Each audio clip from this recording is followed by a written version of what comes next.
of the series, we've already seen mostly blue side wins. Okay. So that's pretty much confirmed. But so far in this matchup, it has not been that sort of way because MC was on the blue side previously. So is it fair to say that it really depends on what kind of graphs affect this sort of ratio? I don't know. It comes down to the team's playstyles as well. Some teams love drafting on first pick basis. Some teams prefer on responding to first pick basis here. So it comes down to the opening picks to set up the entire tempo of the game, right? So it feels like it comes down to, like, I agree with the blue side here. Previous series, yes, but this game here, I feel like Makan Cendol is a team that they respond well from having 2 picks after first pick. But at the same time, I don't think it's the biggest factor here. The biggest factor would be the Jawhead for me still.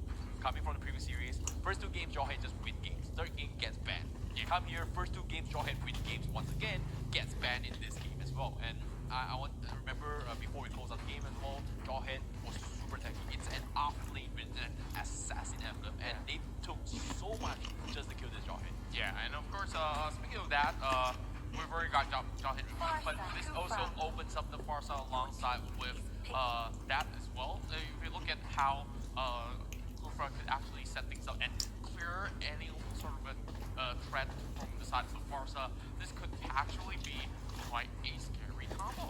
Yeah, I like how Pharsa is just fantastically doing that shit as well. The stun is just almost 100% as well. Just one casual first skill, boom, ultimate you instantly get killed. Kufra is great as well to deal against the higher booster in this regards, but at the same time here, it feels like there are still a lot of factors that just limits Pharsa. In this case, heroes like Franco, heroes like Cho deals well against this Pharsa, so I wouldn't be surprised if Juana clan actually picks either the Cho or maybe the Franco to try to deal with this Pharsa. As soon as pops the poop here, the bird poop, literally the bird poop from ultimate here in this case, and if you go for hook, instant hook, wait for the bite as well, instant bite confirm. You're definitely gonna kill off the Pharsa, but at the same time, if you have a Grok as well, you just run into his Pharsa's face, you just completely ignore him, and it's gonna make life miserable here. So I feel like Makan Cendol, they have to play around this Pharsa exceptionally well, but at the same time, they need to be worried on how they can deal with this. But Makan Cendol do pick off the Cho, so one less worry for Makan Cendol for Pharsa. Yeah, and now we're looking at what really worked out in the bonus game for Honey Juana. So they're going to go in for the same sort of composition. Of course, Sakura will still think about whether or not should they secure this Nana pick, which I felt was the catalyst to Hayabusa in a certain way, because of course you not only involve your teammates in a sort of sense, you still give them that sort of a movement speed potential to actually move in and out of fight. And speaking of moving in and out of fight, what better way to deal with some of all these fighting scenario than to get that Martis, but Selena as the last pick, coupled with Pharsa as well as the Kufra. So a lot of magic damage, but of course that burst potential is already there from Makan Cendol. But when it comes down to this, Pharsa, although known for sniping people off, I don't think that there's any contest when you fight against a Hayabusa. Yes, definitely, but at the same time, I'm still not sold on this Nana pick here, because the Pharsa can actually kill off the Nana, but that's going to be an overcommitment for Pharsa. But at the same time, I don't know, I feel like this is going to be a hard game for HJC, but I don't know, game 2 they won with Nana, right? So, Contra, this is a tough one here. I don't know who to make a prediction from this, just being on the rough. It's hard. Well, definitely we can just leave all those cards on the table and see what this game will unfold and tell us about who will qualify into the regular season of MPL Season 5. Makan Cendol versus Honey Juana Clan. And of course, it has been an interesting day of, a Mobile Legends with a lot of surprise picks. The very first Paramus, the very first Nana. And, this is just the entree dish to what's about to come for the regular season. And now that we've already got ourselves into the game, there's going to be a little bit of that sort of the control areas where, Goten is already gotten off instead of allowing some of all these players to come in with the proxy. But Wesker here taking a little bit too much, and Arta going in with bouncing ball in level 1. Of course, will try to get their way any sort of pushes coming from HJC. Yeah, there's just so much burst coming from Makan Cendol as well. HJC, they have ability to play just because they have this missile arrow work with here. This Nana gonna get forced out of the ultimate as well. The passive is there, and he's gonna survive for now. But that's gonna be him getting bullied out of the lane, and this kind of Russia is gonna still operate buff. So here comes the arrow, and then there's so much early aggression that Nintendo has as well. Oh, here comes the cool wraparound coming in from all four members of HJC. Flicker being popped there by Sakura and Arta being caught up in between all the members, but Flicker's away. That will be the first blood hitting into the favor of the Pharsa, and Wesker get chunked down. Flynn as well. Make that 2 kills for Makan Cendol. Yeah, Makan Cendol has just so much early aggression here just because of how strong the Selena is here. And now you can see they can play a little bit more aggressive from these games. And Pharsa has a problem before level 4, right? And now they have Selena to compensate for this smooth sailing that Pharsa needs to reach that level 4, and it's worked out for Makan Cendol. And once that Pharsa hits the level 4, you'll see a lot of bird poop coming into this game. Oh yeah, and speaking of some sort of grenades up in the air, that's going to be a little bit more of those shots being fired coming from the side of Smooth as well. That's going to be a reset on that River Crab, so it's still up for contest while Wesker's charging right in towards 3 members of the side of MC, but look at the damage. It's pretty outrageous coming out of that carry. Yep, and at the same time here, they lose 2 members. They have the small lead, but Reisha, yeah, that's the ridiculous burp out of nowhere, getting the kill onto a Demon Lord. And I never knew the bird poo-poo is that strong. Well, of course, surprise, surprise, there we go. The reason why everyone is afraid of the Pharsa right here. But here comes Selena, though, walking in towards a trap of 4, but still walks away with a kill. Huge burst coming out, and that will still be the Winger Dragon coming from Tactus to shut down 1 member off. But wow, Smooth Dagger's gonna lock them in place as Wesker still trying to find a way to actually run off. Flicker coming out inside of Dagger for that double kill in hand. And Makan Cendol this time, absolute dumps. What a play there from Tactus here. Immediately catching Flynn on the high elbow before he pops it off, and because of that, they were able to get more kills. But look at this, Reisha, he didn't go for the bird here, immediately goes for the bird poo-poo. Well, the ultimate Ridiculous reach. Yeah, it just clears off a little bit of that minion in the lane itself. Well, there will be a turtle attempt coming from Makan Cendol. This is the cleanest game I have seen so far throughout the rest of the day, and this is thanks to a lot of all these product picks being opened up for the likes of Raisha and Arta to pick up.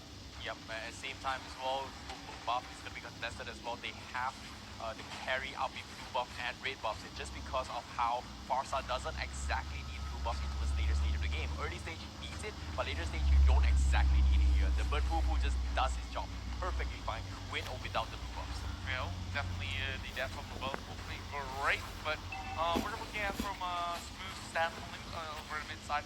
Wesker and Arthur is just 2 pretty solid attempts, just crunching each other's back for a little bit.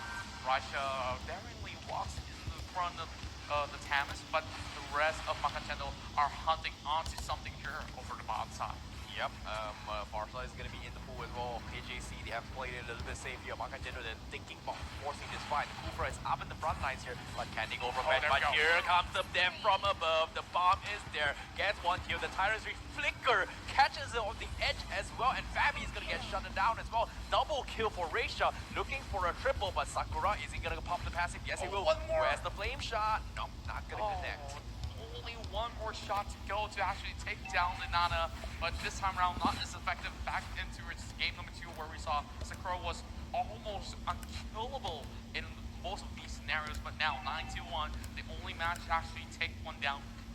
But in return, Makan Cendol got a lot more than what HJC has gotten off that. Yep, definitely here. But at the same time, you can see Arta looking for the Tyrant's reach as well. He's looking for the catch. Reisha is up in the front lines here, but here comes the wall charge. Immediately going for the flicker. You can see Goten, he's hungry for that AX kill, but no, gets shut down. The arrow to his face. Sit down, boy. Go into right tower, my friend. Makan Cendol, bro.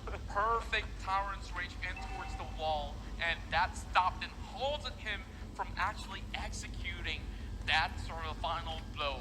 And even if he has his decimated up, I felt like that's too far of a dive.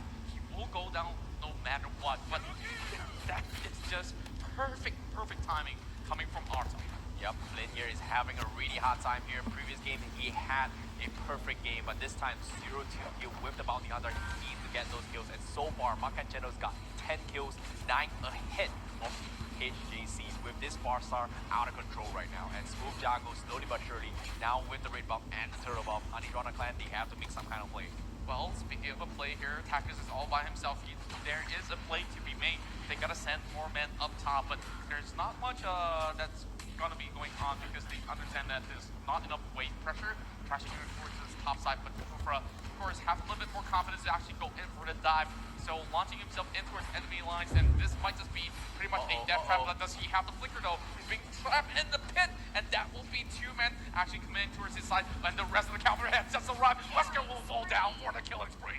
Oh, what a bait there from Arta, you know, just pulling into the choke point, and not to mention his flicker was on like 2 seconds cooldown before he can actually move away, but doesn't even need it because Makan Cendol, they have the full cowering here, and HJC, they are in some trouble right now, but Makan Cendol is thinking about closing out the game, but here comes Smooth Jago, they pop the passive on Nana, but that's only going to be a Nana here, but Flynn, one more hit away, can he get a kill? The flicker to commit, Smooth Jago instantly going for the sticker, he's going for more kills now, as Makan Cendol, they're looking very dominant here in game number 3. That's just plain dirty. He dove all the way towards the back, and he flickers knowing that no matter what sort of range he runs off to, Flynn has nowhere to go. You can use your bogey shallow kill, I don't care. When you're done, I will take you down with me. And we're looking at potentially a crash in towards the bottom side as well. Chao's going to be moving towards that side where there is 3 members securing that buff away from Juana.